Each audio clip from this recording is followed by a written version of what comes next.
We have 8x minus 3x equals 20. Fun, fun, fun. How do we solve a problem like this? Well, it's actually quite easy. So if you're freaking out, just hang in there with me. I'm going to show you this is actually quite easy. There's two humps here, and that's why we have a little camel over here in the lower right. You see we have a camel and with two humps. And in any algebra equation and quite a few things in life, believe it or not, there's two humps. The first hump is just getting over the words. Don't let the words scare you. And the second hump is actually working the problem. Every chapter or every section of your book will have some kind of a title or heading with a very scary word, something you've never heard of, something crazy, something that doesn't make any sense. In this case, linear equations. I'm quite sure that you've never heard of linear equations in your entire life.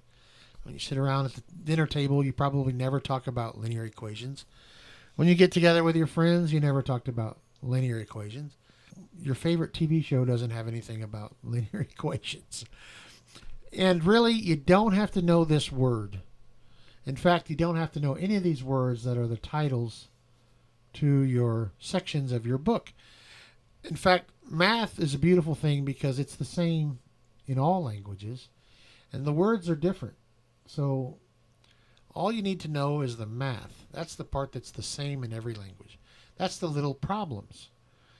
Don't get all worried about the words. So if your teacher uses some crazy words, or you see these crazy words in your chapter titles or your section headings, just ignore them, okay? I know you can't believe this. You're like, that's the best thing I've ever heard. You mean I can ignore these words? Yes, you can and you should, because we need to move on to the little part about working the problems, okay? So just to make fun of it, I've got a shark here and a dinosaur, and I pretend that they say these big scary words and try to scare me. So the shark comes out, and I call it the great word shark. Get it? The great word shark instead of the great white shark. He comes out and says, linear equations, rah, rah, rah, rah, rah. Tries to scare me. And then the Tyrannosaurus Rex. Haha, I'm so funny. The Tyrannosaurus Rex comes out and says, linear equations, rah, rah, rah, rah, rah. Scary, scary, scary. And then I ignore them, and I ignore the word completely. And that's how we get over the first hump in algebra. See my little camel down here on the first hump? First hump is ignore the scary words. And the second hump is just actually do the problems. And for that, we have Fluffy Piggy. Yay! Everybody likes Fluffy Piggy.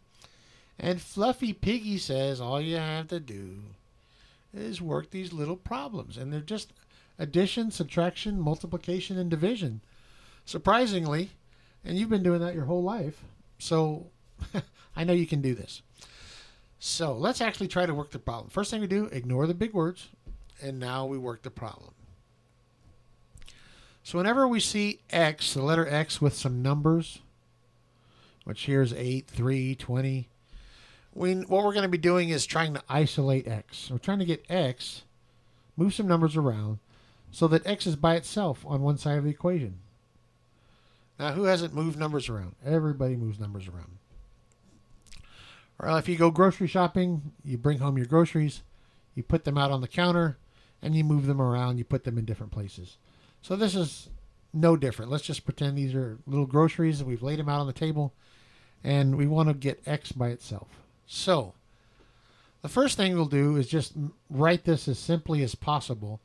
So I see an opportunity to simplify this equation.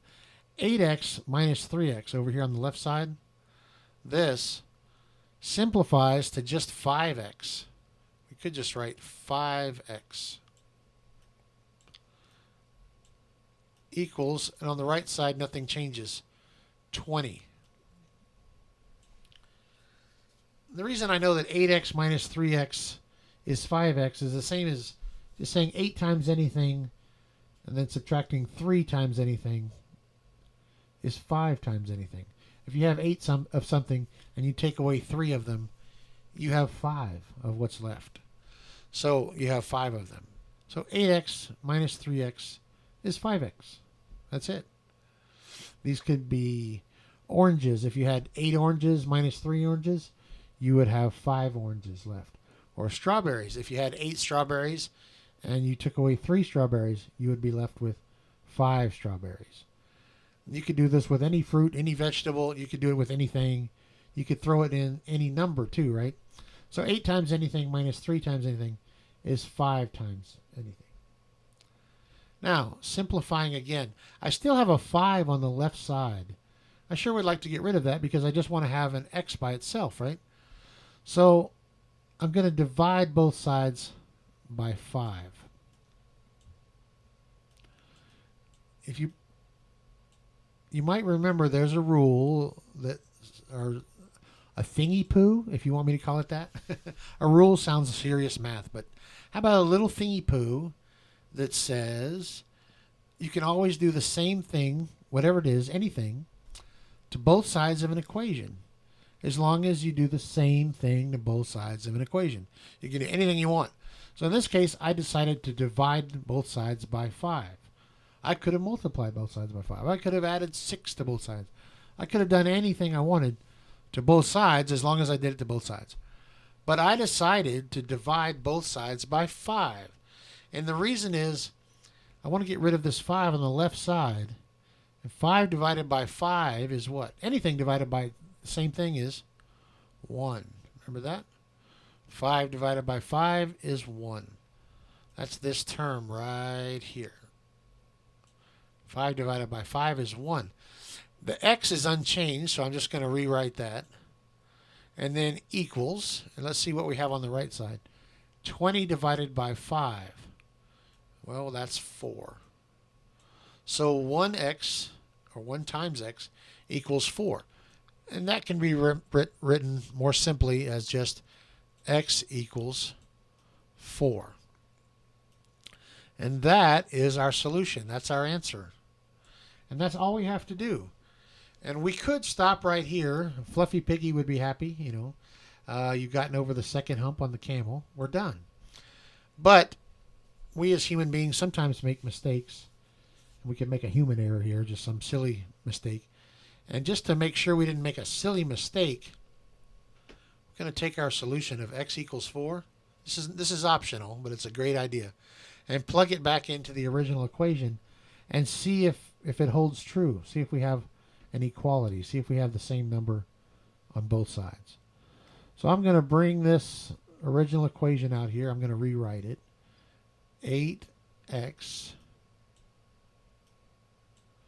minus 3x. Boy, that's quite a 3.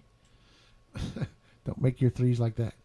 8x minus 3x equals 20. All right, that's the original problem. And now I'm going to plug in our 4 here, wherever there's an x, and see if this equation holds true. So 8 times x, well, what's x? It's 4. We're plugging in 4 for x. Minus 3 times x. Well, what's x? It's 4. We're plugging in a 4.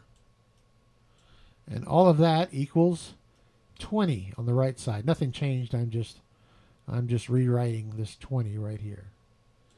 Nothing changed. So now we simplify the left side again. 8 times 4, we can simplify that. What's that? 8 times 4 is 32. Wow. We know that. Hey, isn't this fun? This is just addition and subtraction. So they pretend this is hard, but it's not. And then here we go, 3 times 4. That's 12. All right, so the 8 times 4, that went right here. That's 32. And the 3 times 4, that went right there. That's 12. And all of this equals 20. You got that. Just rewrite the 20, and nothing changes there. So now we can simplify the left side again. 32 minus 12 is 20. Equals, and on the right side, we just rewrite the 20. Well, how about that? We have our equation worked. We have an equality. 20 equals 20. That's true. So I'm going to give that a big check mark. And that means that our solution of x equals 4 was correct. We didn't make any mistakes. And now we know we're going to get this right on our quiz, our test, our homework, or whatever the case may be. And I'm going to give us an A+.